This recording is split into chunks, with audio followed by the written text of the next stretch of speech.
Hi guys! Ito yung part 2 ng ating restocking. Yes, syempre tinanghali na naman ako ng gising. Besi bading, sabi 8 AM aalis pero 10 AM na nagising. Yes guys, as you can see po, konting lakad lang from apartment ay may jeep na pong dadaan dito.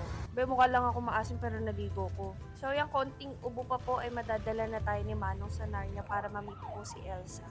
So yeah, we're here na. So by the way guys, kasama ko nga pala yung kapatid ko para magturo ng mga bagay na hindi ko naman kailangan. Charot. Laugh trip talaga kami dito sa elevator. Kasi naman may pa-blinking effect na very horror. Ang mga bading, dalawa na nga ang ulo, nakalimutan pa ang payong. So imbis na dun kami sa dry market muna, nauna na kami dito sa wet market.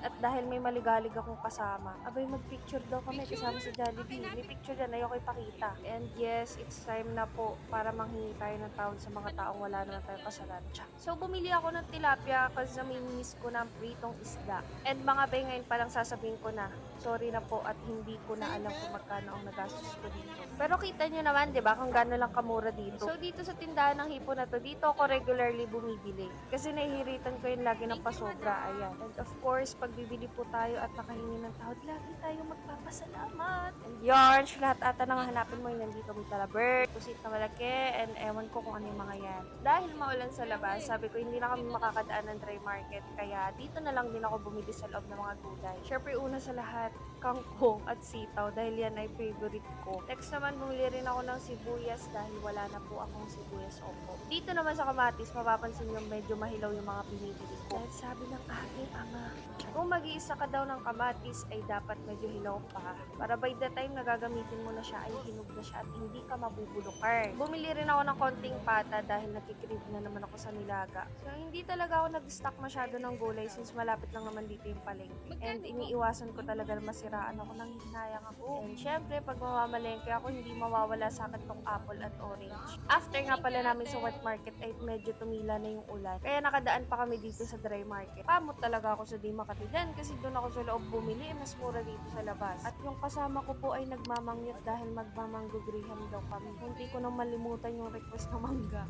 And yeah, uuwi na kami. Pagsakay namin ng jeep, ang baba na niyan mismo sa gitna ng apartment. And yes naman for part 3, follow nyo ako, parang awa nyo na. Lilinisan natin to and lalagay kung saan sila nararapan. So, ganyan yan siya, be. Ligalig yarn.